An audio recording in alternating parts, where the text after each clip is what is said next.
안녕하세요. 일본의 소식을 쉽고 빠르게 간추려서 전해드리는 오늘의 일본입니다. 8월 12일 수요일 오전 뉴스 보내드리겠습니다. NHK 보도에 따르면 11일 도쿄에서 188명, 카나가와 27명, 사이타마 36명, 치바 19명, 오사카 102명, 아이치 67명, 후쿠오카 54명의 감염이 확인되는 등 총 700명의 확진 판정을 받은 것으로 파악되었습니다. 일본 내 감염이 확인된 사람은 5448명이며 요코하마 크루즈선을 포함하면 총 51,160명이 감염된 것으로 파악되었습니다. 한편 도쿄에서 2명, 치바, 카나가와, 토치기, 후쿠오카, 오사카에서 각각 1명, 이렇게 총 7명의 사망이 발생하여 누적 사망자는 일본 내 감염이 1,060명, 요코하마 크루즈선 승선자를 포함하면 전체 1,073명이 되었습니다.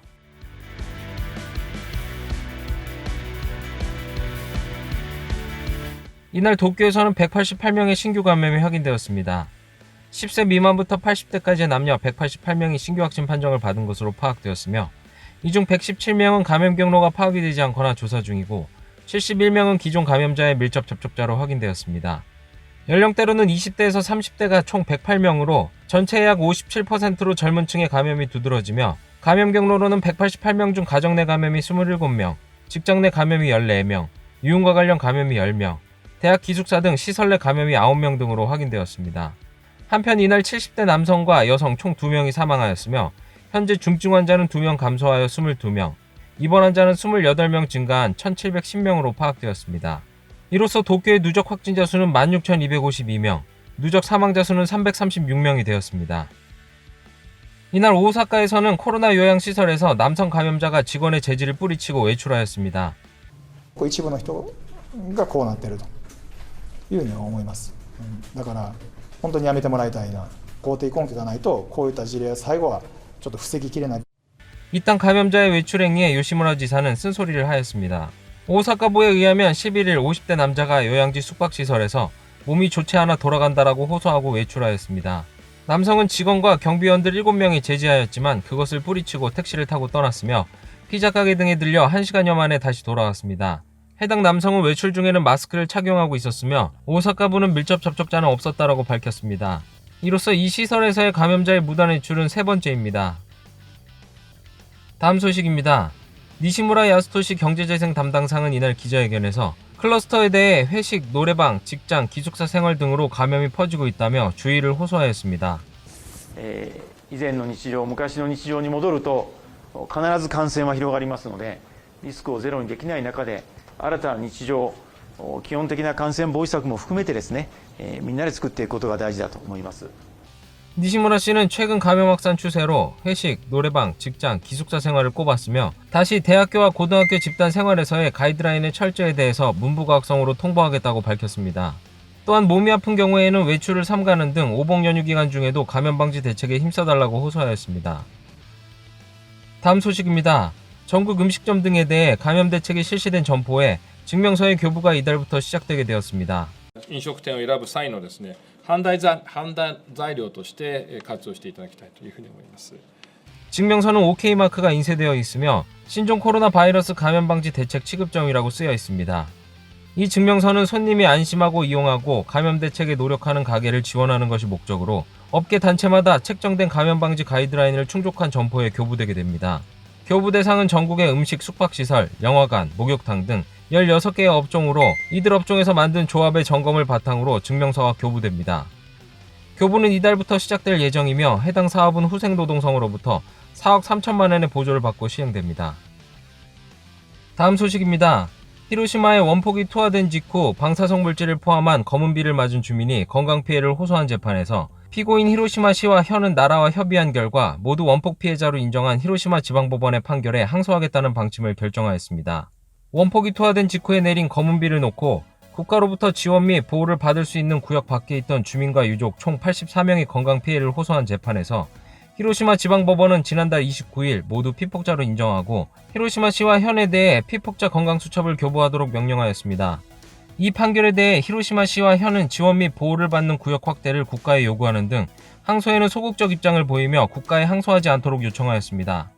한편 재판의 보조적인 입장에서 참가한 국가는 판결은 과학적 지식이 충분하다고는 말할 수 없다는 등으로 항소하도록 요청하였으며 히로시마시와 현이 협의한 결과 요청을 받아들이고 항소기한인 12일 히로시마 고등법원에 항소할 방침을 정하였습니다.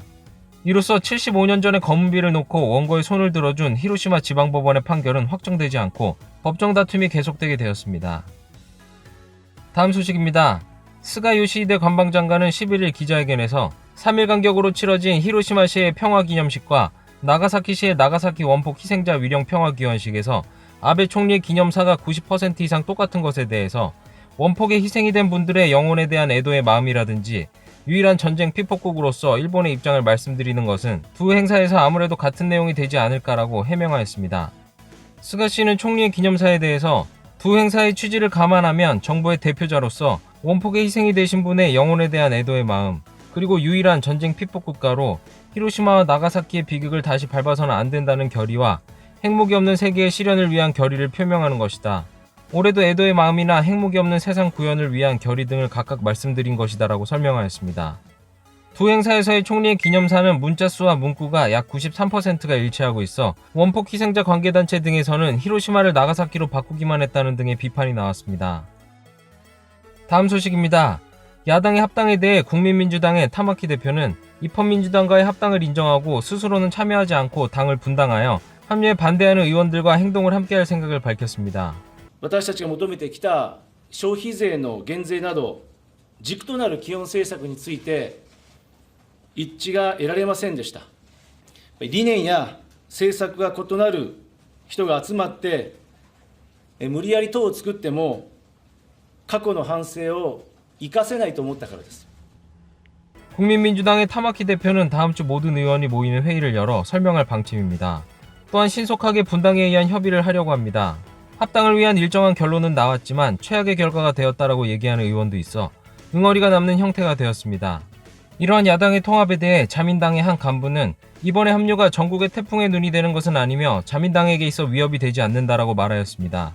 또한 자민당의 전 현직 강요 중 한 명은 야당은 그동안 거듭 합당과 이산을 거듭하며 합당으로 인한 국민의 기대치가 높아지지 않아 보인다.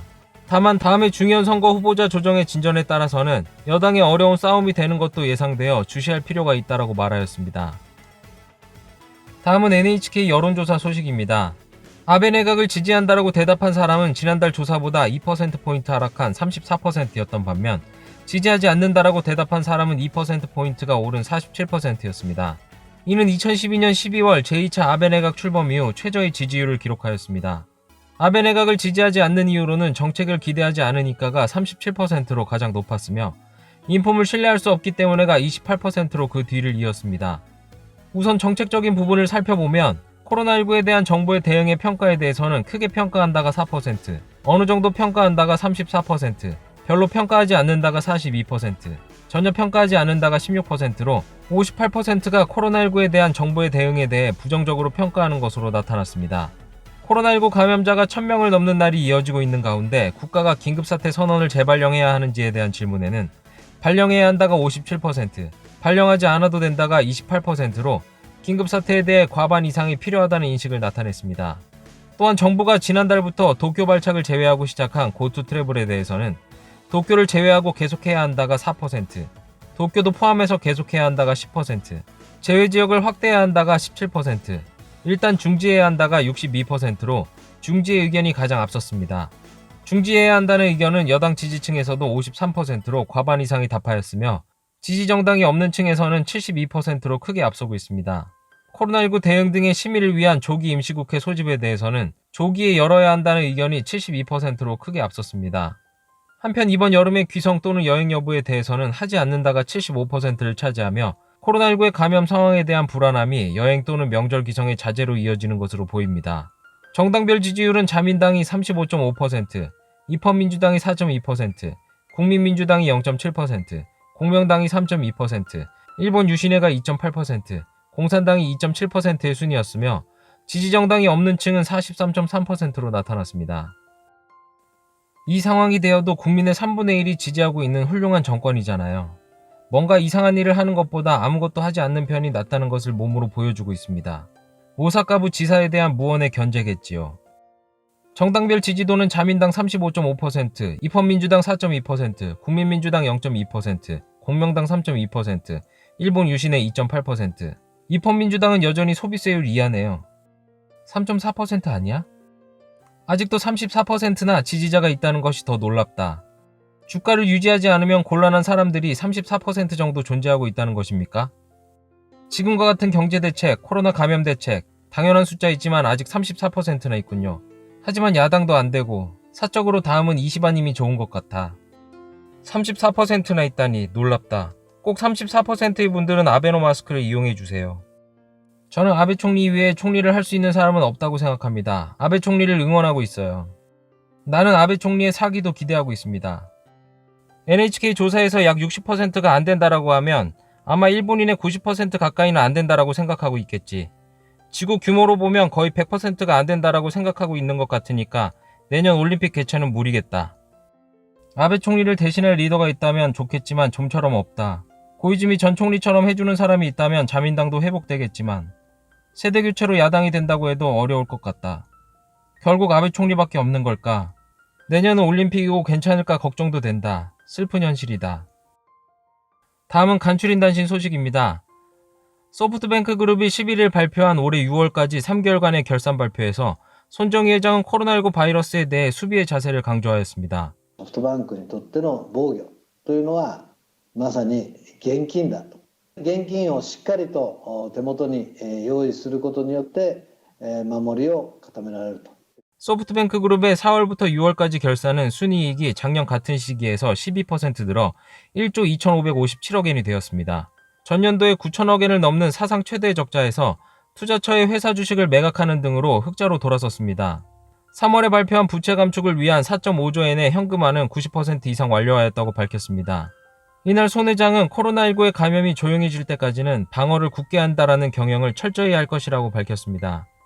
한편 라쿠텐의 올해 1월부터 6월까지 그룹 전체의 중간 결산은 코로나19 감염 확대를 계기로 인터넷 쇼핑몰의 이용이 늘면서 매출이 6,787억 엔으로 사상 최고가 되었습니다. 다만 휴대전화 사업에 투자가 늘어난 것 등으로 최종 손익은 274억 엔의 적자가 되었습니다. 지난달부터 시작된 비닐 쇼핑백 유료화가 소매점에서 의무화되어 대형 편의점에서는 70%가 넘는 이용 감소를 보이고 있습니다. 유료화가 의무화된 지난달 1일 이후 편의점에 따르면 비닐봉투 이용 감소율은 세븐일레븐이 75%, 패밀리마트가 77%, 로손이 76%로 모두 유료화 전에 25% 정도로 크게 늘었습니다. 이에 업계 관계자는 생각보다 이용 감소율이 높아 놀랐지만 봉투를 사용하지 않는 소비자가 한 번에 구입하는 상품의 수를 줄이는 경우도 있는 것 같아 운반하기 쉬운 상품의 개발도 검토하고 싶다라고 말하였습니다. 한편 가정용 일용품 등을 판매하는 인터넷 쇼핑몰에 따르면 지난달 20일까지 한 달간 플라스틱 비닐봉지의 매출은 전년 동기 대비 약 3배로 늘어났다고 밝혔습니다. 이는 음식물 등 쓰레기를 버릴 때 편의점 봉투 대신 사용하는 사람이 늘고 있다고 보여지며 비닐봉투의 유료화가 플라스틱 쓰레기의 삭감으로 이어질지는 아직 과제로 남아 있습니다. 코로나19의 영향으로 도산한 기업은 지난달 한 달에만 106개로 2개월 연속 100개를 넘어섰다는 조사 결과가 나왔습니다. 민간신용조사회사 테이코크 데이터뱅크의 11일 오후 2시 시점의 정리에 의하면 코로나19 바이러스의 영향으로 지난달 파산 등 법적 절차를 취하고 도산한 기업과 사업을 정지하고 법적 정리의 준비에 들어간 기업은 모두 106개에 달하였습니다. 6월 124개에 이어 2개월 연속 100개를 넘어 2월 이후의 누계에서는 428개에 이르렀습니다. 업종별로 보면 이자카야나 레스토랑 등의 음식점이나 호텔과 여관 등 숙박시설이 많았습니다. 또한 코로나19의 영향이 없는 경우도 포함한 전체 도산 건수는 1,000만 엔 이상의 부채를 안고 법정관리 절차를 취한 기업이 847개로 1개월당 올해 들어 가장 많았습니다. 조사회사는 감염자가 다시 늘어나고 소비자 심리가 얼어붙는 영향이 우려된다. 도산은 제조업으로도 확산되고 있고 사업 계속의 전망이 서지 않는 기업을 중심으로 증가할 가능성이 있다라고 이야기하였습니다. 오늘의 일본 소식은 여기까지입니다. 오늘도 즐거운 하루 되시길 바라겠고요. 저는 또 새로운 소식으로 찾아뵙도록 하겠습니다. 시청해주셔서 감사합니다. 이그저튜브였습니다.